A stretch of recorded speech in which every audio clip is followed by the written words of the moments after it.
Good. I think we're working. Thank you very much. And thank you for that very kind introduction. It's wonderful for me to be back here in Mexico City. I was here most recently last October. My group in Manchester have an ongoing collaboration with scholars here in Mexico and there was a symposium as part of that collaboration on stem cells earlier in the program. So I feel like a native of this country, if not this city, and I'm very pleased to be back here.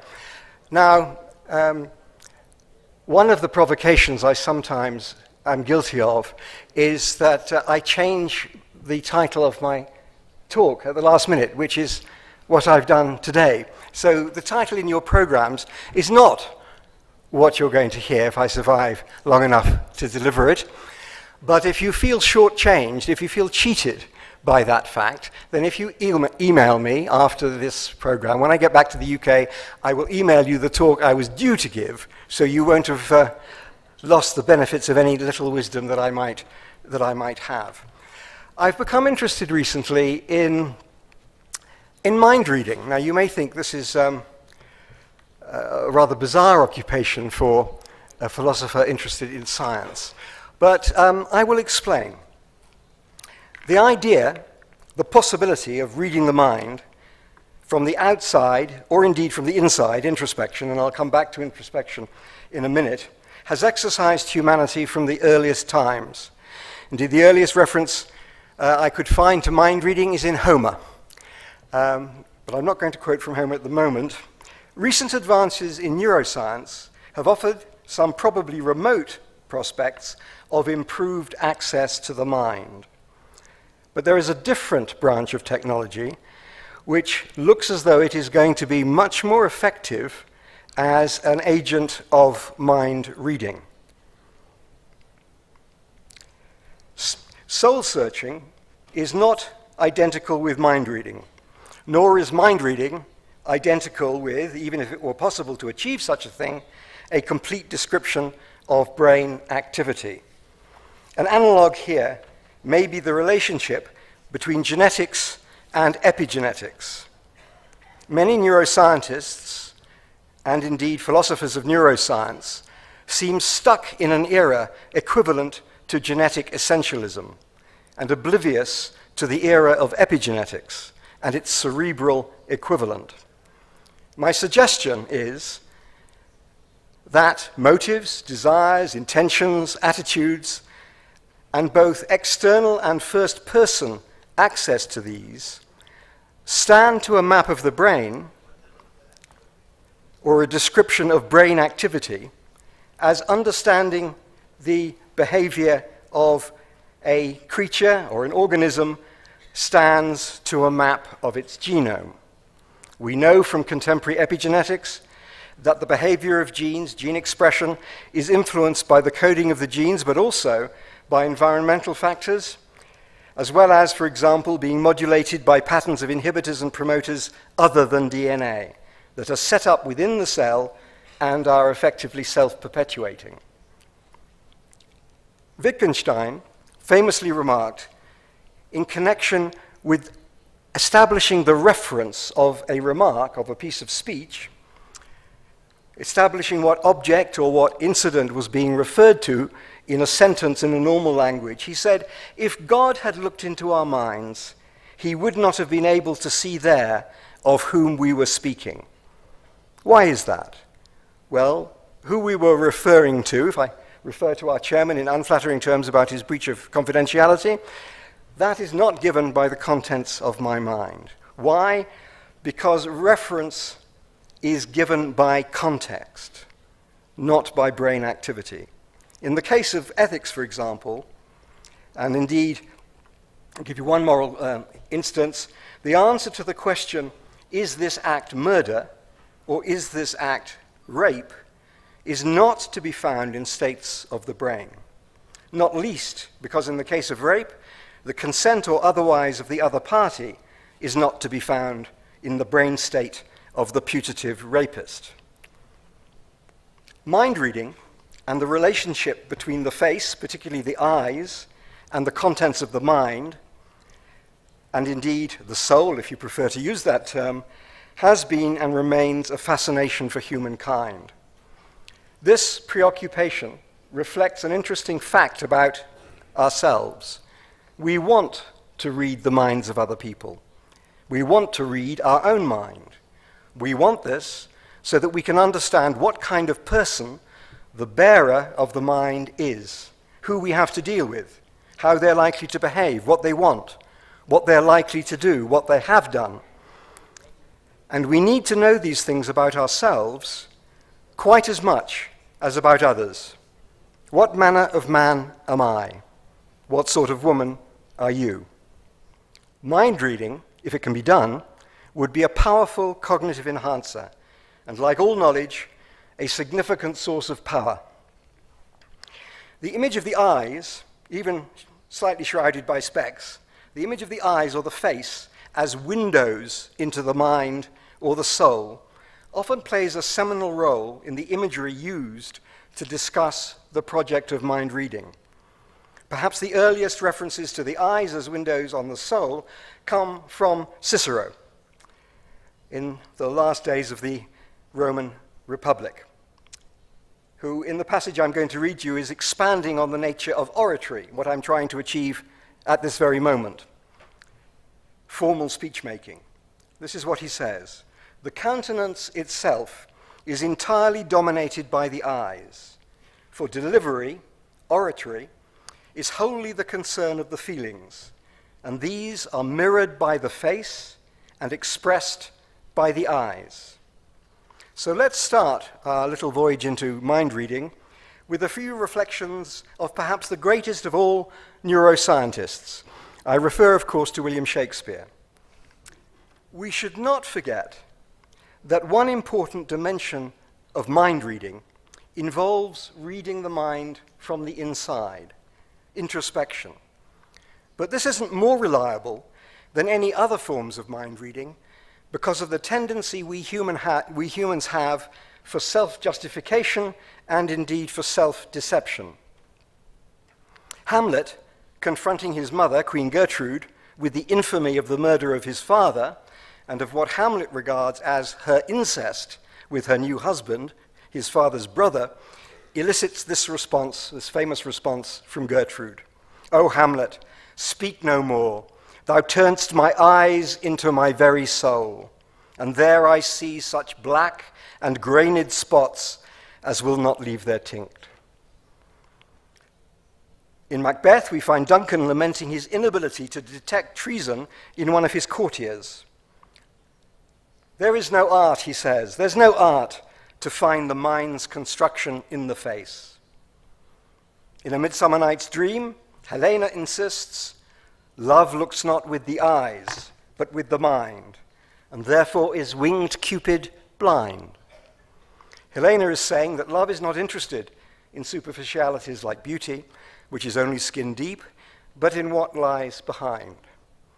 Love springs from imagined understanding, often leavened with a strong yeast of hope or optimism about the nature of what lies beneath the surface, beyond the physical gaze. But she also insists that only the mind can deliver the required understanding of what others are like. But it is in the great play Richard III that Shakespeare comes nearest to my present preoccupations.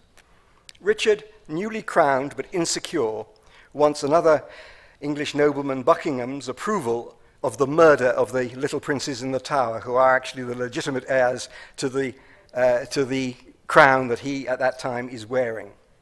And he says, "Ah, Buckingham, now do I play the touch indeed, to try if thou be current gold. Young Edward lives, think now what I would speak." That is to say, read my mind. He doesn't want to have to spell out that he wants the princes murdered, but he hopes his courtier, like all good courtiers, will anticipate his desires and just do it. But Buckingham is a bit obtuse, and later, in another remark to Buckingham, he says, "I wish the bastard's dead," and would have it suddenly performed. It's probably correct that we are a long way from a neuroscientific breakthrough in mind reading. However, recent developments in neuroscience, and in particular in brain imaging, have created expectations that, for example, criminal intent might be detectable in brain states. If this were really possible, which I personally doubt, then these might be used as evidence justifying restraint or detention prior to any offense being committed. Now, I served on an interesting working party of the United Kingdom Premier Academy of Science, the Royal Society. It was a project which delivered 4 reports, and the project was called Brainwaves. And one of those reports was on the neuroscientific impact on the criminal law. And we concluded in those reports that it wasn't very likely that neuroscience for quite a long time would be of service to the criminal law. Now, in a part of the paper I'm not going to deliver, I should, by the way, have said that this paper is co-authored with my colleague David, who's here. Is David in the room? He's waving over there.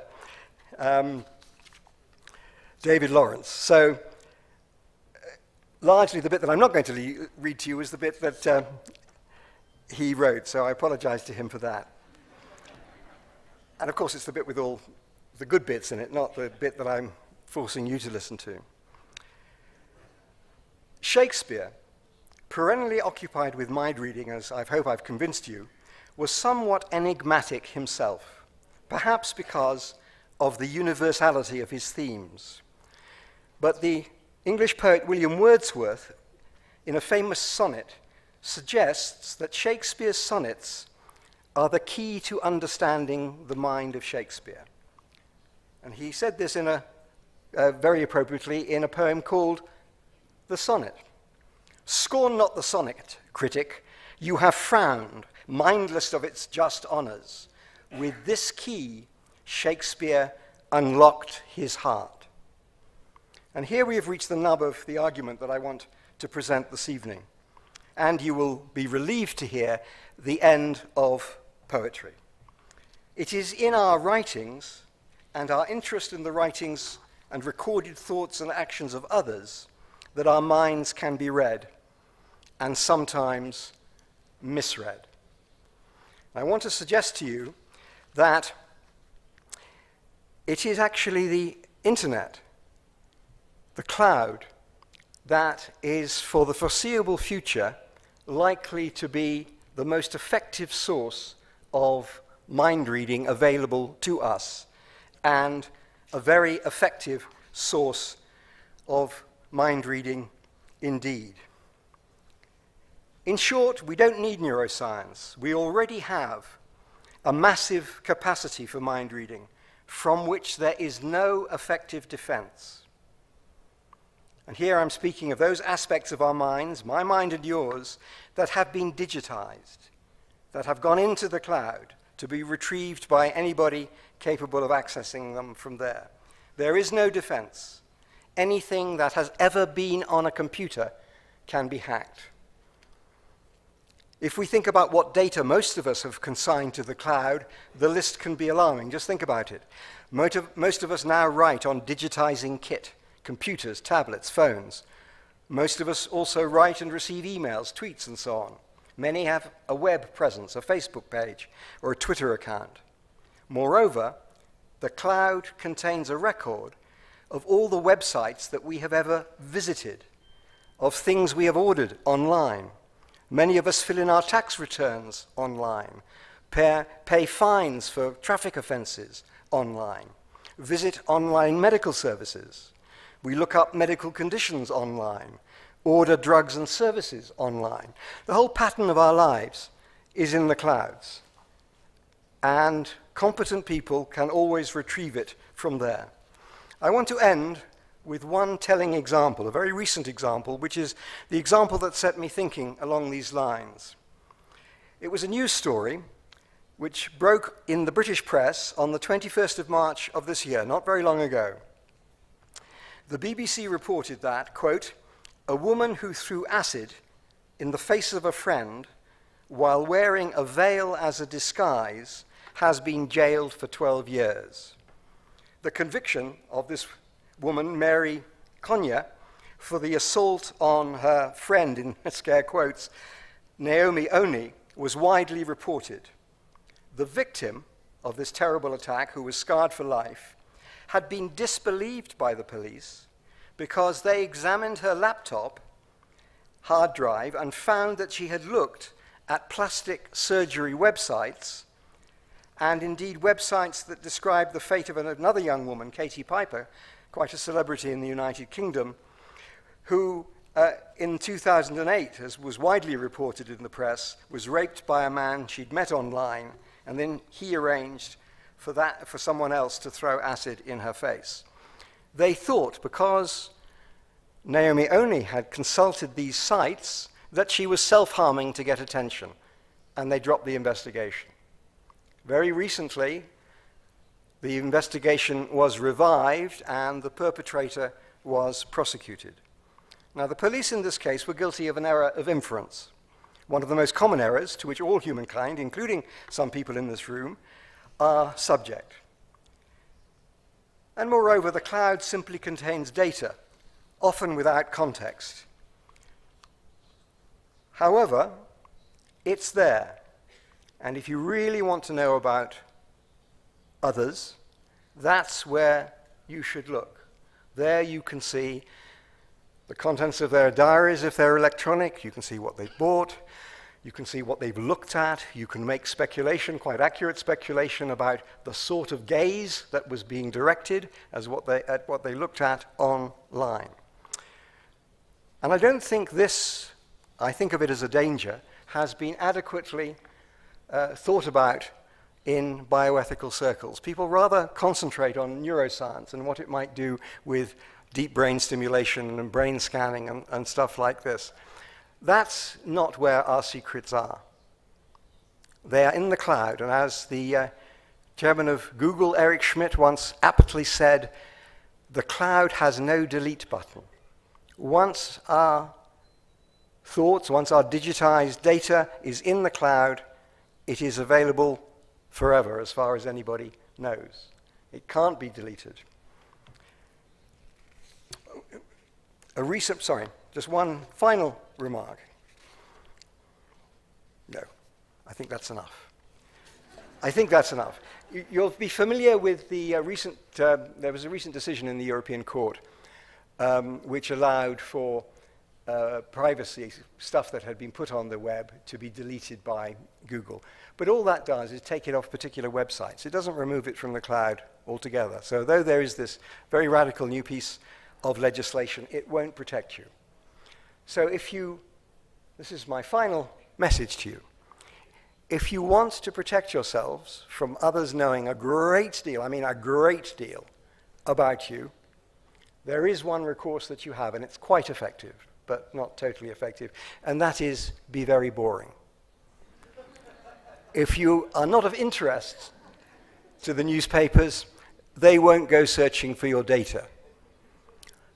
Unfortunately, it's not possible, despite one's very best endeavors, always to be sufficiently boring not to interest others. Thank you very much.